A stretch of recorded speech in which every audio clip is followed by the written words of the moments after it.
Hello hi friends, ఒక చిన్న వీడియోతో మీ ముందుకు వచ్చేసా. ఇదేంటి రాళ్ళు చూపిస్తుంది అనుకుంటున్నారా? అస్సలు కాదు, నోట్లో వేసుకోగానే కరిగిపోయే స్వీట్ ఐటమ్ అనమాట ఇది.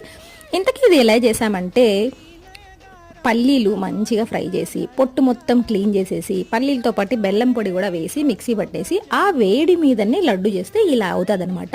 ఇది స్వీట్. దీంట్లో మనం కాజు యాడ్ చేసుకోవచ్చు, బాదం యాడ్ చేసుకోవచ్చు, నువ్వులు, ఇంకా ఇట్లా ఉంటాయి కదా, ఇవి ఏవైనా యాడ్ చేసుకొని ఈ స్వీట్ అయితే చేసుకోవచ్చు అనమాట. చాలా టేస్ట్గా చాలా బాగుంది. పల్లీలు అదేమంటారు ఉండలు కానీ పల్లి పట్టి కానీ తినడం ఇష్టం లేని వాళ్ళు జస్ట్ ఆ ఫ్లేవర్ కోసం అయితే ఈ స్వీట్ అయితే ఖచ్చితంగా ట్రై చేయొచ్చు. చాలా బాగుంది. పిల్లలు కూడా చాలా బాగా తింటారు. పిల్లలకి పెట్టేటప్పుడు కూడా వాళ్ళు నమ్మలేరు, చూయి చేయలేరు అనుకున్న వాళ్ళు ఇదైతే ట్రై చేయండి. పిల్లలు కూడా ఇష్టంగా తింటారు ఖచ్చితంగా. ఈ షార్ట్ నచ్చినట్లయితే లైక్ చేయడం, షేర్ చేయడం, సబ్స్క్రైబ్ చేయడం మాత్రం అస్సలు మర్చిపోకండి. అన్నట్టు లాంగ్ వీడియో కూడా ఉంది, అది కూడా వెళ్ళి చూసేయండి.